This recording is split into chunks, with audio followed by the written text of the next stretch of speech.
further ado, as I said, we'll start with Tulsi Swami. And just to clarify, because there was some confusion, Tulsi is the partner at Prime Ventures. And again, they're a leading sort of investment firm here in Bangalore. Invest in India-based companies, but increasingly also cross-border. And Tulsi is going to talk about her experience there. Yeah, hi, all of you. Good afternoon. And thank you for actually making it to the session. I know it's very difficult after lunch. And we'll try to make it interesting so you don't sleep off. I actually handle the finance and legal side of the fund.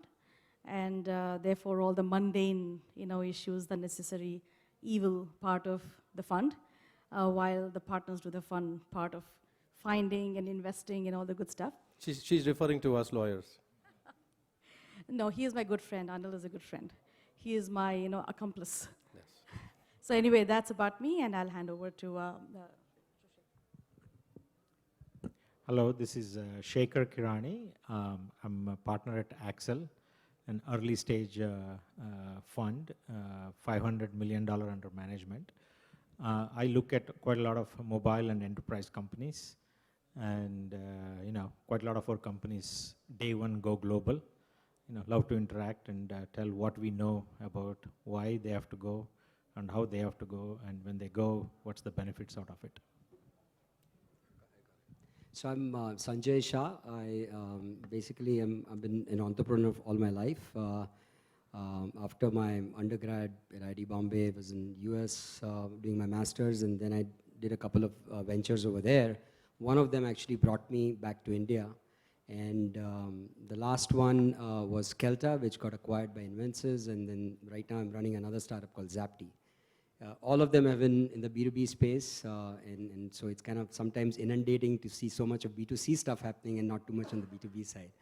But having said that, my first software company was headquartered in the US, and we had a base out of India as a subsidiary, and the second one was in India, and the branch office was in the US, and the third one is now set up as a US company with a subsidiary in India. Hello, everyone. My name is Catherine Carlton. I was actually an entrepreneur for over 10 years in Hong Kong, and then moved to Silicon Valley and ended up becoming mayor of Menlo Park. Menlo Park is, if you look at San Francisco and San Jose, the funny thing about Silicon Valley is actually a peninsula, not a valley. And if you go from San Jose and San Francisco, we're exactly in the middle. So we say that Menlo Park is the heart of Silicon Valley. And we're a rectangle. On this side, we have Sand Hill Road. We have all the money. In the middle, we have all the incubators and accelerators. And on this far end, we have the larger companies like Facebook. And so I laugh that you kind of go through the whole life cycle of a corporation as you make your way from the west to the east of Menlo Park. Because the interesting thing is a lot of respectable exit strategies is not just the IPO, it's now being bought by companies, the larger companies, whether they be Google or Facebook. And Menlo Park is about 30% foreign born. We actually have a large Indian population as well as Chinese and others. We have about, the average wage is twice what you would find in the US. And it's an exciting, fun place to live. And so I think through the course of this afternoon, I can give you more information and you can ask me questions, and I'm happy to share why I feel like it's a good benefit to move to Menlo Park if you're going to be expanding into North America. And for those who are not aware, I guess most of you are, but Menlo Park is the headquarters for Facebook. I don't know why I'm marketing Menlo Park, but there you have it. And also the headquarters of Sand Hill Road is located in Menlo Park, which is where literally almost all the VC firms in the world are located on Sand Hill Road, that one street. And I joke about this, but I think it's true that one street has more capital per capita, more money per capita than any street in the world, including Manhattan, frankly. So if you think about it, very important part of the world for especially ventures and startups. So with that, I guess we'll go back down the line, Tulsi, starting with you. I think I would expect that many of the people here are founders of companies based here, and the reason they're here is to understand why they should be thinking about perhaps overseas, right? And particularly in Silicon Valley. And you do that for a living. You evaluate, you look at companies, you advise them on which ones sort of should be here, Silicon Valley, and then we'll sort of talk about how. But let's talk about firstly why. And Shekhar also alluded to that, so I'd love to get from an investor's, VC's perspective, and Sanjay's done that. From your perspective, what was behind your thinking about setting up in the US? Sure. Thanks, Anil. So there are a few things to keep in mind when you are thinking of a flip. And I think foremost in my mind, and this is what I advise in all my portfolio companies, is you have to think about your market. You have to think about your business. You need to know what is the target market, what are you trying to build, what you're trying to sell, and where you're trying to sell. And if it makes sense, and if we have a few in our portfolio that are absolutely selling to the US markets or the European markets, it just kind of makes sense for them to flip if they haven't yet flipped. Or if they haven't yet started. If they didn't start from the US, then they'd flip to US. And we've actually helped 2 of such companies. So that is, for me, the first thing to ask. The second thing is access to capital, in my mind. If you're absolutely sure that you're going to sell in the US or elsewhere in the world, it's easier to do business elsewhere. And you have access to capital there because you're selling to the local, to the local customers. And therefore, you have to build your credibility there, access to capital. The last thing would be, the other things to consider, which would be taxes and the other, things that could actually bring you down if you don't carefully plan it. But they're all equally prominent, but in my mind, the first thing is your customer and your market. And then you have to keep in mind, we'll come down to the nitty-gritties of some of the flips, but there could be some scary stories there, but keep in mind your market first. Shekhar. Yeah. So, if you look at anybody who's doing an enterprise product, let's break into 3 categories. An enterprise product that you sell online, or a product you get the demand online and sell over a phone, or third, you have to meet face to face and sell it. Like these 3 broad categories you can put most of the companies in India. The advantage of US is a one large homogeneous market. And if you make it there, you can pretty much ignore everything, including India. You don't have to bother about India as a market, because that market is so large. But to make it there, in India, you can get away with a okay product with great relationship. A lot more salespeople go and sit in the room 10 times, and somehow you get the customer. In US, if you have an outstanding product, you can get away with less sales. So that is the yardstick you have to use. And with respect to our, I think at least 20 plus companies we have, which are enterprise companies that we have invested, at least I would say 18 of them have made sure that US is one of the critical top 5 markets, and that to day one. It's not like I will do first 5 years in India, 6th year I will attempt to US. It's too late. DNA is already set for you as a Indian company, very hard. So day one, you say, I will conquer. And in fact, we want some of our entrepreneurs to go and spend 3 months. And we call it as the Himalayan climb. Uphill, if you can survive, succeed, get 5 customers, then only should come back. Otherwise, don't come back. Some of them stay there for a year, and finally they get customers. Once they get some customers, they come back. So it's a large market. And with respect to domiciling, whether it's a US or India, most of our companies where US is one of the top 5 markets, we are setting them up as US headquartered companies, predominantly because the way India is structured, it's a lot easier to bring money into India, extremely hard to take money out of India. So if you set up as a US headquarters, you are a subsidiary, you can go to the US bank, wire money to your SBI account, nobody asks a question. You have to send RBI some letters later, and it's done. But you want to take money out, it's very, very, very difficult. And that's what we saw in early some of our companies. So that's what we have structured as a companies, and that's what is happening. But it's a great market, depends on the type of the product you do, and you could do wonderful things. And I just want to add, I think it's a very important point to note that analysis of whether you should be in US or if perhaps India is going to be your market, if you're Shadi.com and Flipkart.com, India is your market, that analysis, I always recommend do that really early on. As Tulsi was saying, if you're going to flip, then that's very complicated. There are some horror stories.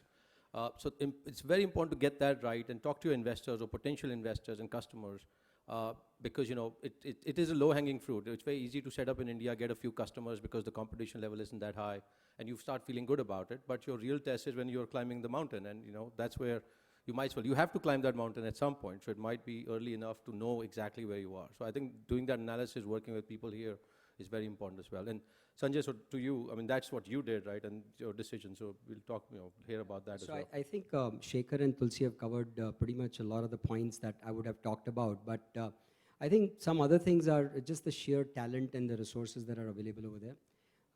The fact that you're right next to Berkeley and Stanford, gets you a lot more talent, and a lot of the ecosystem is sort of solidified and right there. So it's a lot easy to do a lot of things.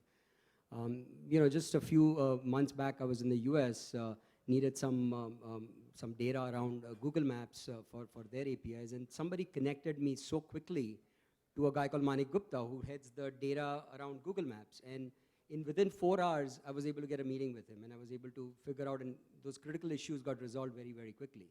So I think the kind of mentality that is there in terms of helping the startups and the kind of ecosystem that is created around there is that of a very helping kind, and I think that's very useful. If I go back to my earlier company, Skelta, we were predominantly set up over here, but our market was in the US and Europe. So at one point, we decided that we wanted to make the flip, but at that point, the IP was created, we were doing sales, one round of funding had happened. It was so difficult to flip. We eventually didn't. And therein lies the problems later on, because when you get acquired or there's an exit, you run through a whole bunch of issues around legal, around taxation, around earnouts, and how you're going to sort of get paid, and then you ultimately end up paying more taxes. So a whole bunch of things that happen that don't surface out at the time of thinking around that. And then, of course, Zapti, which is a US, right from the get-go, we did it as a US company, and I think that is the right thing to have done for that, because so long as you can do a lot of your marketing using online channels, then you really don't need that much feet on the street. And if that is the case, then US is easy to cover. But if you really need a lot of channel partners and a lot of feet on the street, then maybe it gets a little difficult. And that was the case with our earlier company. So that's my... So you mentioned the innovation ecosystem, and people, really that's why you moved to Silicon Valley. You moved because of the innovation ecosystem. And what are the pillars of that? And one is education. We're very blessed to have our southern border is Stanford University, and having Stanford there is critical. Just north of us is Menlo Business College, and just north of them is Berkeley, which is also one of the top universities. And we have the star people that are publishing and bringing in the cutting edge ideas which draw in more people. And what does this do? It not only produces very, very, very skilled workforce for you, but there's always also the knowledge spillover, and that's the other pillar, if you will, which is a critical mass of other companies. And some of it are other companies to partner with. Some of them might be other companies that are your competitors, as well as the people that might buy from you. But there's a knowledge spillover that happens when you get a critical mass of these companies together, not only from sharing employees, but there's just the energy that you get there is tremendous. And having that critical mass of other companies really works together well with the universities. And then you have the government support. That's why I'm here. We want to support the innovation ecosystem. We want to support you and the businesses and help you be successful. My job is to help my businesses be successful moving into India, and to help you be successful when you come in to North America, when you come into Menlo Park. And I work very closely with the California Governor's Office to bring in the best and the most impactful tax incentives to help you. I've created a department in Menlo Park. I call them my business concierge. They're business development, and their job is to make it faster, cheaper, easier, friendlier, so that when you come in within 4 hours, we can help you. Oh, well, this might be a good partner. Let's help you set this up. We want everyone to be successful. You sound like Narendra Modi now. I want to add a couple of points. Sure.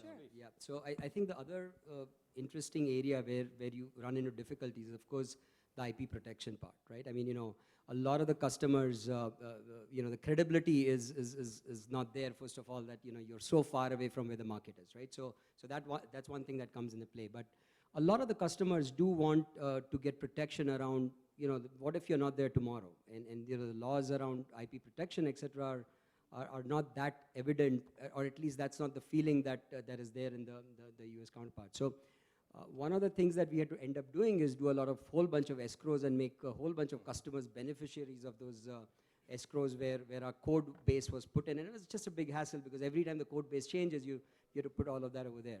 Now in the online world and in the SaaS and the cloud-based world, that is even more difficult. So I think it's also the issue, if your real market is the US, then you want to be where your market is. And credibility is certainly, nobody wants to come in and fight a lawsuit with the tribunals over here or the lower courts over here. So it's a lot easier for the real pack of customers to be comfortable with that. That's a very, don't underestimate the value of what Sanjay just said. I think it's a very important point besides the business issues, your ability. So we see this, right, both sides of it. If you have a customer in the US and we get on, when we're representing the company with the customer, we talk to the legal firm and we get on the phone and we talk about Delaware Corporation owning the IP. It's a simple check mark, check, no questions asked. We license from an India company with a general counsel of a large company that has never done work in India. The first question or the first response they'll get from their advisors is be careful. So now you're looking at someone who's negotiating your key license where you'll be getting revenues, and they're already worried about IP ownership issues that they may have to deal with. Nobody wants lawsuits, right? And in Silicon Valley, there is a way that things are resolved, and that's a unique way, even for Bangalore or any other place in the world. It's a very unique sort of way of doing business, and everyone's very comfortable doing business within that environment. As soon as you take or force them to get out of that environment, they become very uncomfortable, and that's sort of something you can help yourself by being just sort of walk, smell, talk like any other company that they're used to doing business with. So with that, I don't know if anyone else has thoughts to share on the IP ownership. I just want to add one more thing to this. Shekhar was mentioning about how it is easier to, how it is not so easy to take capital out of the country if you're an Indian company. Recent experiences that I've had where an Indian company was acquired by a US company. There are a lot of compliance issues. India is a white elephant when it comes to compliance. Whereas if you were a US or a Singapore entity, that deal would have gone through much faster. So these are things that you as entrepreneurs wouldn't pay attention to because you've got better things to do. You have to build a company rather than worry about compliance. But these things could bog you down. Right. So this is one of the pluses Absolutely. Of making sure that you do the right flip. Yeah, from an exit perspective, yes. I'll tell you the real challenge. When you all start as a company, none of this what we're talking matters, right? You're worried about survival, worried about my first set of customers, my IP, proof of product market fit. You ask your 5 friends, what did they do? They said they set it up in Koramangala, they founded a house, and that's what we do, and life goes on. Then you get bit of revenue. Then you get bit of customers. Then you raise money. Then the trouble starts. When you become a sizable company, then you go back and say, your decisions you are making, the context in which you are making, where when you're so small, it's very hard to think about how you would be in 5 to 10 years from that time. And that's the challenge, that's what Sanjay is talking about. You will go through so many challenges and you will tell yourself, I wish I had spent a bit of time. And I'm talking about, say you had a $100 million exit, which is a great exit for most of the Indian entrepreneurs. These first few day decisions probably will impact you anywhere between 10 to 20 to $30 million in terms of valuations, in terms of exit value, in terms of taxations. Could be anywhere it goes, or many times deals don't even happen. Because when people look deeply and say there are too many challenges, not worth doing it. So from that context, it's very important. And the opposite is also true. If you're like Shaadi.com or a Flipkart or a Myntra or Book My Show, all your market is here, your customers are here. Randomly setting up a US company just for artificially and India as a subsidiary is another very difficult situation. So I would say start with where your business is going to be. If US is in the top 5 and you will have employees there, because you can't have a shell company in US and all of you sitting here. That also won't work. So you need to have enough base there and enough credibility there, enough usage of the resources, and use that to your advantage with the skill, market, and so on. Then you can always use India as a one that will lift. But the key part is when you're setting things up. As it's like a tree, as you water more and more and more, the roots go, and suddenly you say, now take the entire tree and go to US.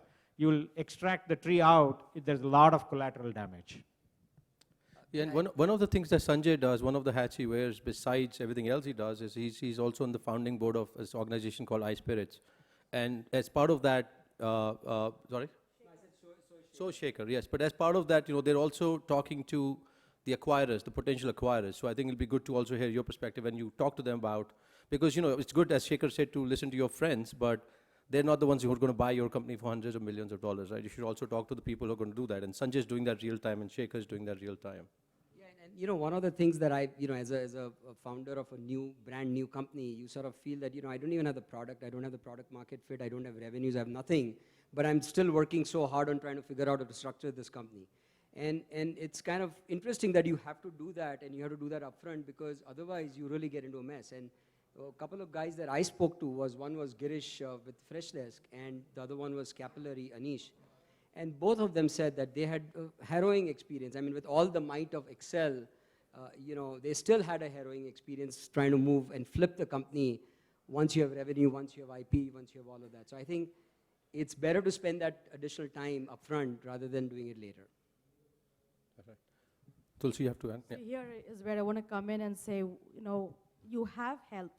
As much as it takes a lot of effort and time initially, in your early days when you're trying to build a company and trying to impress your investors and everything, you have support. And that support structure is with your investors.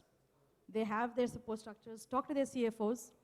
I mean, I really, my kind of day job is very boring if I have to just take care of the fund. However, if I work with my portfolio companies, helping them with their strategic work, their structure, their markets, whatever else that they need help on, it makes me happy, and it gives you free access to very good expertise. And most of your, especially these days, most of the investors have Silicon Valley experience, and so do their CFOs. And all of us have worked there before and worked in India, and we continuously work with the Silicon Valley. So we do have the expertise, so you get free access to very good information and expertise. So talk to them. They should be your partners in everything that you're doing, including finances, structuring, and such things. So don't get worried about it. If it's the right decision, first you have to spend the time in making the right decision. Once it's made, please make use of the right, try to use your investors in every area possible, and they will be very helpful, I'm sure. Yeah, I'll add, Tulsi is really amazing. I've actually been on calls with her where she's negotiating the employment agreements for the founder. So she's actually half or maybe 3/4 of a lawyer and 200% finance. So it's, and people like these, she's absolutely right. That's support that you have right here in Bangalore as well. So go ahead. I was going to add in to what you're saying a little bit further. What started the question was what's different in Silicon Valley, and why do you go there, and what are some of the success factors? There's also the point of tolerance. And in Silicon Valley, it doesn't matter what your religion is, it doesn't matter what your nationality is, it doesn't matter how crazy you are or how crazy your ideas. There's a high level of tolerance for everyone coming together for a common cause. But there's also tolerance for failure. Because the grim news is the real successful companies, 3 or 4%. Which means that most of the really successful people in Silicon Valley have burned through a few companies. They've learned and they've picked up good people, and there is the tolerance for the learning curve in learning how to run companies. And that's why I always advise people, don't go to your parents and have them mortgage your house, no matter how great your idea is. Go to the VCs, because you should take money from people who are also not just going to give you money. Yes, money is valuable, but where the real value is, it is an experience. Make sure that you interview the VCs and get the people to invest in who you respect, who are going to mentor you and put you in the right track, because that is also a really critical part. It's a really critical decision. It's not just money, they're your partners. And that makes a big deal. And when you bring them in, do listen to them and work with them, as you were saying. It really does make a difference in your success. Shekhar, I want to ask you a specific question also, and obviously, share your thoughts. You're on board of many of these cross-border, very highly successful, fast-growing enterprise companies. We've been on boards together. A lot of the times, when I talking to founders, one of the feedback they're getting from internet.com or google.com is that it's very difficult, liability, blah, blah, blah, if you're India, this, that. How do you think it compares, being on the board of a US company versus India company from an investor's perspective in terms of your From an level? investor perspective, at least, if the companies are headquartered in India, most of us will not take a board seat unless you have a full-fledged CFO in your team. Because the compliance challenges of, as that percolating to us is very high. So, unless you get to at least $1 million revenue and you have a full due diligence team and a CFO team and an external auditing firm, because we'll not be running the company day to day. So we need to make sure that everything is squeaky clean. But from a US company perspective, that's not much of a challenge because it's a very well-established, well-structured regulations about what liabilities we are taking and including the insurance that is required. So it's a lot easier to be sitting in India on a US company board than an Indian company unless Indian company has established itself. So that is very, very, very, a good point you're making. Yes. It doesn't mean we don't spend time with the company. We are spending the same amount of time. But on the document, we will have a right to be on the board, but we may not be on the board.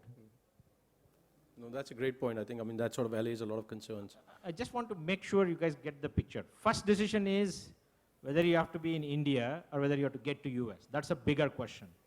Once it is in US, the next question is whether it have to be in East Coast, West Coast, Valley, or New York kind of a question. Once you decide to Valley, then we're talking about should you be in SOMA in San Francisco, pay through the nose, or you want to be in Menlo Park, or you want to be in Sunnyvale, where exactly you are going to be positioned. So that is kind of the sequence in which you have to make those decisions. And which law firm to work with, but never mind. That's it. No, so to add to Shekhar's point, I think the decision between San Francisco or Valley is really, for me, it was more about if you're an engineering company and into search and things like that, then Valley is a great place to be. Of course, Google being one of the prime ones over there. But if you're into more of product and design and media and this whole shared economy stuff, then you're probably better off being in San Francisco. But then I'm sure they'll give us the same kind of entertainment in Menlo Park and Palo Alto and where he is. Palo Alto, yeah.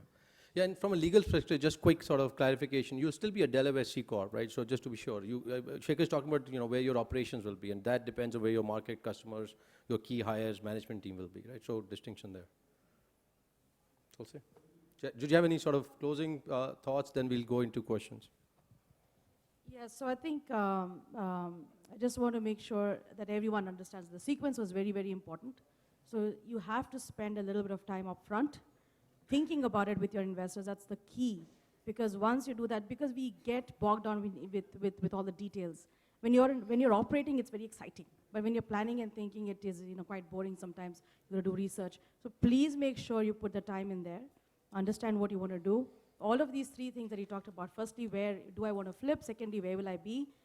And do I need to keep a team? It's expensive to keep a team in the Valley versus keeping a team in India. And then who do you keep? Because your brain is sitting in India and you've got a team sitting there. So will the brain have to move to the US? Would you have the visa to move? Are you Indian citizens? There are lots of these things that come in mind. So these are all in the planning stage. So please spend a lot of time with your investors. They'll help you. And but then after that, it's always going to be fun.